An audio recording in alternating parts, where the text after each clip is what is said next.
भक्त कंज कृपा सिंधु नर रूप हरि महामोहतम पुंज जाशु वचन रवि कर निकर।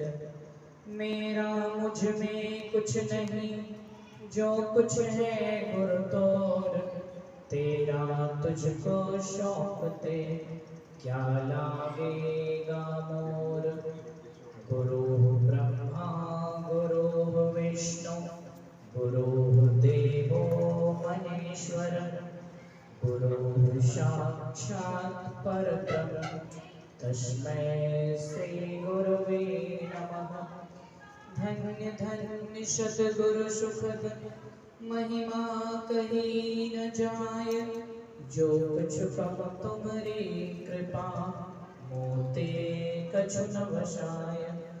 मंगल मूर्ति सद्गुरु मिलवै सर्वाधार, मंगलमय मंगल करण बिनबो बारंबार। गुरु मूर्ति गति चंद्रमा सेवक नयन चकोर, आठ पैर निरखत रहे गुरु मूर्ति की ओर। बोलिए प्रेम से श्री सद्गुरु महाराज की जय, श्री सद्गुरु महाराज की जय, श्री सद्गुरु महाराज की जय। दंडवत व्यक्त रूप में यहाँ आए हुए पधारे हुए समस्त श्रोतागणों, इस ज्ञान केंद्र के, इस विद्यालय के सभी छात्रगण तथा और भी जहां तक इस ध्वनि विस्तारक यंत्र के माध्यम से मेरी ये ध्वनि जा रही है, आप सबों की जीवात्मा में बसे हुए उस परम प्रभु परमात्मा को, उस सत्य स्वरूप सच्चिदानंद को मेरा कोटि कोटि नमन मेरी ओर से बारंबार दंडवत। जिस स्थान पर आप सभी छात्र एवं छात्राएं एकत्रित हैं, ये कोई साधारण स्थान नहीं, ये विद्यालय है। विद्यालय का शाब्दिक अर्थ होता है विद्या का घर, विद्या का वास स्थान, विद्यालय। यहाँ इस स्थान पर सरस्वती की वास्तविक उपासना होती है। सरस्वती की वास्तविक उपासना क्या है? सरस्वती की वास्तविक पूजा क्या है? केवल बाह्य विग्रह को लगाकर नैवेद्य आदि अर्पित करके और कर्मकांडात्मक कार्यों को करके पूजन कर लेना, इतना ही सरस्वती की वास्तविक उपासना नहीं है। वास्तव में सरस्वती की वास्तविक उपासना क्या है?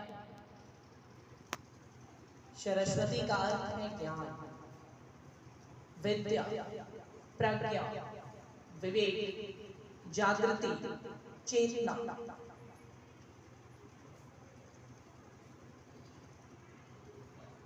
सभी छात्रगण यहाँ अभी एकत्रित हैं और आध्यात्मिक चर्चा को श्रवण कर रहे हैं। ये देखकर मुझे अपार हर्ष हो रहा है, क्योंकि आप सभी बच्चे ही आने वाले कल का उज्जवल भविष्य है। हमारा राष्ट्र आगे चलकर आप सबके हाथों में ही जाने वाला है।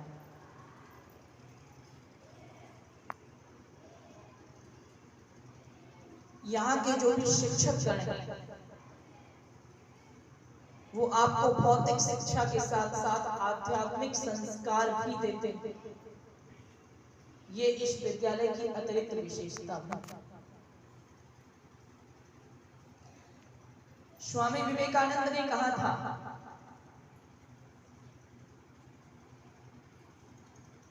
यदि उन्होंने अमेरिका में जाकर कहा था, यहां आकर मैंने अनुभव किया है, यदि अमेरिका का विज्ञान, यदि अमेरिका का विज्ञान और मेरे भारत का ज्ञान दोनों मिल जाए, दोनों एक हो जाए, तो धरती पर स्वर्ग उतर जाए।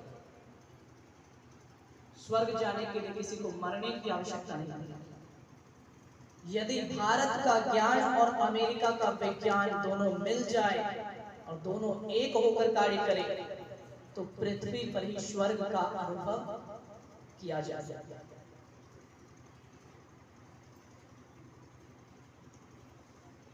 अर्थात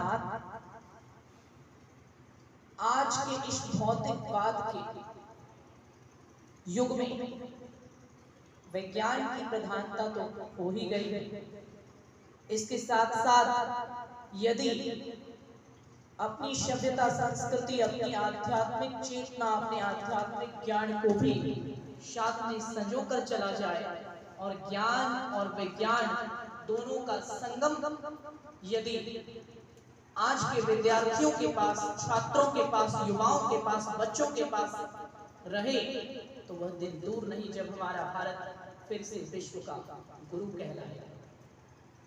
वह दिन दूर नहीं जब हमारा देश फिर से ऋषि प्रधान हो जाएगा।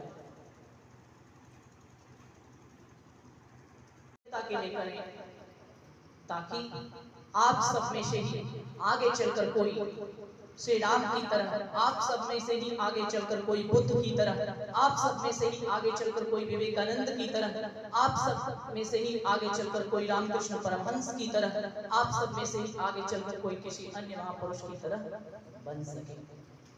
हमें राम को ढूंढने के लिए त्रेता युग में जाने की आवश्यकता नहीं है। आज के भारतवर्ष में हमें अपने परिवार के, अपने समाज के, अपने गांव के, अपने शहर के, अपने घर के बच्चों को राम जैसा पवित्र बनाकर उन्हें राम बनाने की जरूरत है।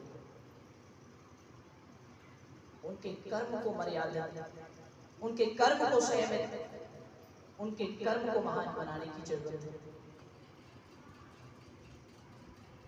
महाभारत का एक प्रसंग है, छात्रों और विद्यार्थियों को याद रखना चाहिए कि आप अभी जहां बैठे हुए हैं,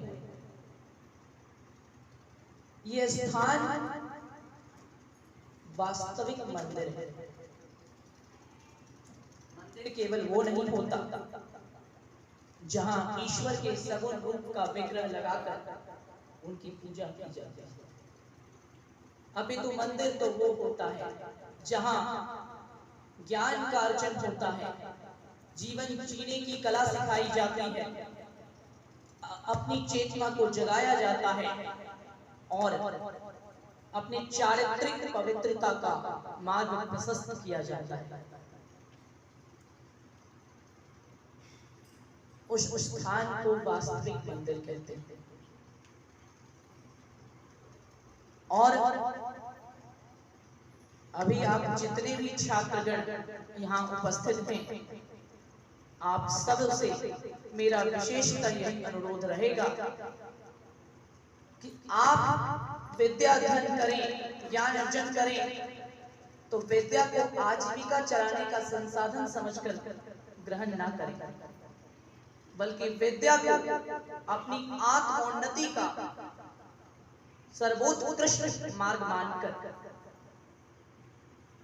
विद्या को किसी संसाधन के रूप में उपयोग करने की इच्छा से विद्या ग्रहण ना करें, अपितु विद्या से विनय की प्राप्ति के लिए, विद्या से प्रज्ञा शक्ति की प्राप्ति के लिए, विद्या से चारित्रिक पवित्रता की प्राप्ति के उद्देश्य से विद्या ग्रहण करें। आगे चलकर आप बहुत अधिक धन कमाएं या ना कमाएं, आप बहुत अधिक संपत्ति बनाएं या ना बनाएं, विश्वास कीजिए यदि विद्या को निस्वार्थ भाव से आप ग्रहण करेंगे तो आपके पास अपार संपत्ति हो या ना हो, आप सबके पास महान संस्कार अवश्य हो। इसलिए ज्ञान को संपत्ति अर्जित करने का साधन नहीं, बल्कि ज्ञान को संस्कार को उदित करने का संसाधन समझना चाहिए। सच्चा ज्ञान वो नहीं जो आपके चरणों में संपत्ति का ढेर लाकर खड़ा करता है। सच्चा ज्ञान वो होता है जो आपके जीवन में संस्कारों की उन्नति करके आपको संपत्तिवान नहीं अपितु आपको संस्कारवान बनाए। जब आप सबके पास संस्कार होंगे तो बड़े बड़े धनवान, बड़े बड़े संपत्तिवान स्वयं आपके श्री चरणों में आपकी सेवा में पड़े हैं। इसलिए आप सब विद्या का अध्ययन करें तो केवल औपचारिकता के लिए नहीं, केवल आजीविका चलाने के संसाधन के रूप में नहीं, अपितु ईश्वर की पूजा समझकर करें, निस्वार्थ भाव से करें। इस वीडियो को लाइक करें, हमारे चैनल को सब्सक्राइब कर बेल आइकन जरूर प्रेस करें हमारी न्यू वीडियोस